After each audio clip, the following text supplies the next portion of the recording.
अदरक और शहद कहा जाता है कि खांसी का रामबाण इलाज है। अब इस रामबाण इलाज को इंग्लिश में क्या कहेंगे? Hi everybody, welcome back to vocabulary series day 5। Well, रामबाण इलाज या रामबाण औषधि को हम इंग्लिश में कहते हैं panacea. Panacea, right? Something that cures all your disease. जैसे कि मैंने एग्जाम्पल में अभी बोला that ginger and honey has been medically proven as a panacea for cough and cold. Or we can take one more example, technology.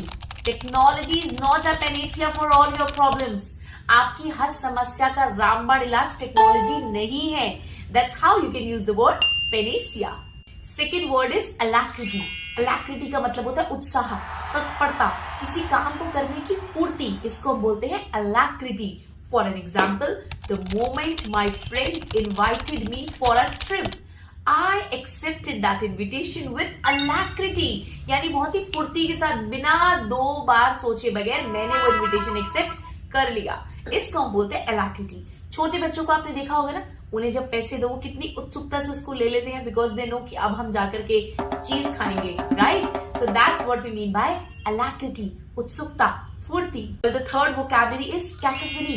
Cacophony का मतलब होता है शोर शराबा, बहुत सारा शोर गुल, हर पर हल्ला गुल्ला अगर हो रहा हो ना, तो इसी शोर गुल को, हल्ले गुल्ले को आप कहेंगे कैकोफनी। हर बार नॉइज बोलना बंद करिए। For an example, as my office is near to the main market, so the cacophony of vehicle never ends.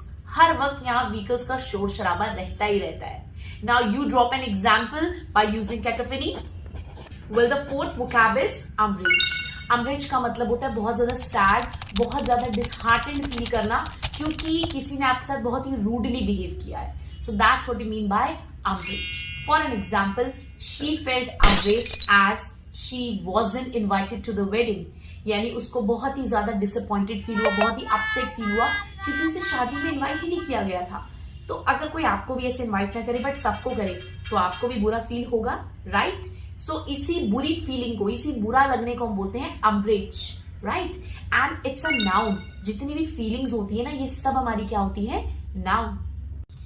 कट्टरपंथी आप सबने देखे होंगे, ऐसे लोग जो एक फर्म आइडिया और बिलीफ लेकर चलते हैं और बिल्कुल कट्टरपंथी बन जाते हैं, नहीं या तो सही या गलत में डिफरेंशिएट ही नहीं कर पाते हैं। तो ऐसे कट्टरपंथी लोगों को हम बोलते हैं zealot. Okay, we call them as zealot. For an example, that religious man was a zealot regardless of what superstitions are being followed in a religion.